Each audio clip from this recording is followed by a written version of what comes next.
শিল প্রভুপাদ 1970 সালে কলকাতায় আসেন এবং কলকাতায় এসে তিনি প্রথম কোনো কিছু বিদেশি শিষ্যদের নিয়ে কলকাতায় আসেন আমেরিকা থেকে। এবং যখন তিনি প্রথম এলেন তখন তিনি জয়পতাকা মহারাজ, অচ্যুতানন্দ স্বামী এবং আমাকে বললেন যে তোমরা আমার বুক নিয়ে অফিস পাড়ায় যাও এবং ডিস্ট্রিবিউট করো। তো আমরা তখন প্রথমে তিনজনে মিলে ব্যাক টু গডহেড ম্যাগাজিন এবং ভগবদ্গীতা নিয়ে গিয়ে বিভিন্ন অফিস পাড়ায় আমরা ডিস্ট্রিবিউট করলাম এবং বিভিন্ন অফিস, কলেজ, ইনস্টিটিউট আমরা বই ডিস্ট্রিবিউট করেছিলাম। সেটা ছিল 1970 সাল। তারপর শিল প্রভুপাদ 1973 সালে তিনি আমাকে নির্দেশ দিলেন যে আমার বইগুলো তুমি কলকাতায় বিভিন্ন লাইব্রেরিতে ডিস্ট্রিবিউট করো। তো সুতরাং আমি প্রভুপাদের নির্দেশ মতো কলকাতায় যত লাইব্রেরি আছে, ন্যাশনাল লাইব্রেরি এবং এছাড়াও আরও প্রায় 150 লাইব্রেরিতে আমি শিল প্রভুপাদের বই ভাগবদ্গীতা, চৈতন্য চৈতামৃত এবং শ্রীমদ্ ভাগবতম ডিস্ট্রিবিউট করলাম।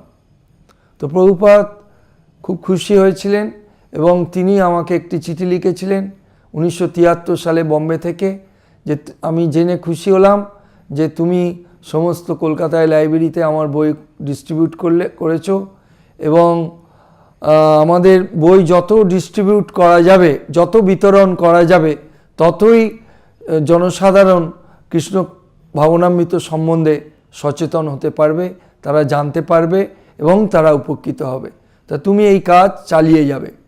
তো যাই হোক, আমি জানি যে শিল প্রভুপাদের বই পড়েই আমরা এই সংস্থায় জড়িত হয়েছি এবং আমার খুব কৌতূহল হতো যখন আমি কোনো বিদেশি ভক্তদের দেখতাম, তাদেরকে জিজ্ঞাসা করতাম যে তোমরা কিভাবে এই সংস্থায় জড়িত হলে।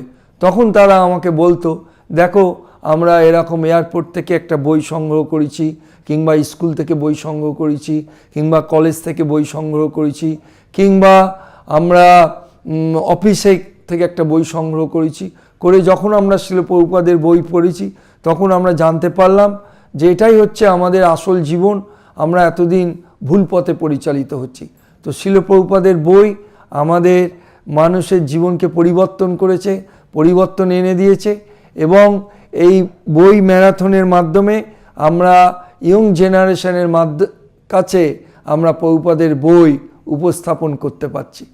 তো শিল ভক্তি সিদ্ধান্ত সরস্বতী ঠাকুরের যখন প্রভুপাদ 1922 সালে ওনাকে দর্শন করলেন, তখন শিল ভক্তি সিদ্ধান্ত সরস্বতী ঠাকুর ওনাকে বলেছিলেন, উপদেশ দিয়েছিলেন, নির্দেশ দিয়েছিলেন যে পাশ্চাত্য দেশে তুমি এই চৈতন্য মহাপ্রভুর বাণী প্রচার করো এবং বই ছাপাও।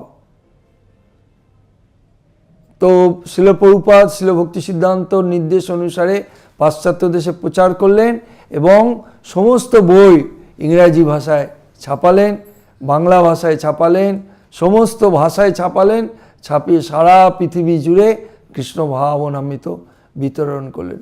সেই জন্যে আমাদের সকলকেই জানা উচিত যে এই ডিসেম্বর মাস, জানুয়ারি মাস এলেই আমাদের বই ম্যারাথন শুরু হয় এবং সমস্ত ইস্কনের ভক্তরা স্কুল, কলেজ, অফিস এবং প্রতিটি মানুষের গিয়ে গিয়ে প্রত্যেকটা জায়গায় শিল প্রভুপাদের ভগবদ্গীতা ডিস্ট্রিবিউট করেন এবং এই ভগবদ্গীতা বিতরণের ফলে, এই গীতা ডিস্ট্রিবিউটের ফলে তারা কি হচ্ছে, তারা মনুষ্য জন্মের ঠিক যথার্থ সার্থকতা বুঝতে পারছে যে ভগবানকে ছাড়া আমাদের মনুষ্য জন্ম সঠিক নয়।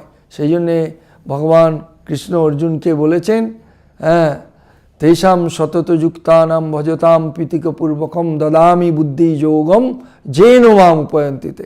তো ভগবানের কাছে আমরা বুদ্ধিযোগ কিভাবে পাবো? আমরা সেই বুদ্ধিযোগ পেতে গেলে ভগবানের মুখনিসৃত বাণী যে ভগবদ্গীতা, সেটা আমাদের পড়তে হবে এবং আমরা যখন ভগবদ্গীতা পড়ি তখন আমরা ভগবানকে জানতে পারি এবং ভগবানের যে তিনি যে নির্দেশ অর্জুনকে দিয়ে গেছেন সেটা আমরা জানতে পারি। সেই জন্য প্রতিটি গৃহস্থ, ব্রহ্মচারী, ছাত্র, শিক্ষক, বৃদ্ধ, বৃদ্ধা প্রত্যেকেরই ভগবদ্গীতা পড়া উচিত এবং তাদের মনুষ্য জন্ম এই গীতা পড়লে তাদের ধন্য হবে। এই বলে আমি মনে করি যে প্রত্যেকেই আমরা বই বিতরণে আমরা সহযোগিতা করি। ইসকনের এই বুক ম্যারাথন এটা একটা সারা পৃথিবী জুড়ে এক বিরাট আলোড়ন এনেছে শিল প্রভুপাদের বই বিতরণের মাধ্যমে। হরে কৃষ্ণ।